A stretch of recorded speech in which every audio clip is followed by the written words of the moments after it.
কাজের জন্য। তো আপনার বাস চলাচল বন্ধ, তার জন্য ভোগান্তি সৃষ্টি, আমি যাইতে পারছি না। গাড়ির জন্য আমি 1 ঘন্টা থেকে দাঁড়িয়ে আছি। কখন সমাধান হবে এটা আমি জানি না এখন।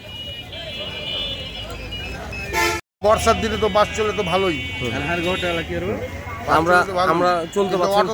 অটো তো কি হচ্ছে, যেখানে মন সেখানে পাওয়া যাচ্ছে অটো, কিন্তু বাস তো ডাইরেক্ট। তো আমরা বলেন, আর কি বলবো, আর কি বলার আছে। বলেন। বাস চালু হলে তো ভালো, বাস বন্ধ আছে ঠিক আছে, কিন্তু বর্ষার দিনে বাস ভালো, কিন্তু যাওয়া আসাটা ডাইরেক্ট হয়ে যায়। কিন্তু কারণ হচ্ছে কোনটা, সিএনজি কিন্তু অটো সিএনজি কিন্তু যেখানে সেখানে পাওয়া যায়, বাস তো ডাইরেক্ট পাওয়া যাচ্ছে, ডাইরেক্ট উঠতে হবে, নাহলে কাছে তো আর উঠা হচ্ছে না। বাস করলে আপনার যত গ্যাঞ্জাম হয় না, গ্যাঞ্জাম কম থাকে, লোকজনের ভোগান্তি কম হয়। এখন যত ভোগান্তি হয় রুগী আমি এমার্জেন্সি হবে কয়েকজন 7 জন নিয়ে এলাম। বাস চলাচলের সুবিধা যে কোনো কারণে বন্ধ হয়েছে, এটা দ্রুত আপনার সমাধান করা দরকার। তো দ্রুত সমাধান চাই, বাস চললে আমাদের পক্ষে ভালো।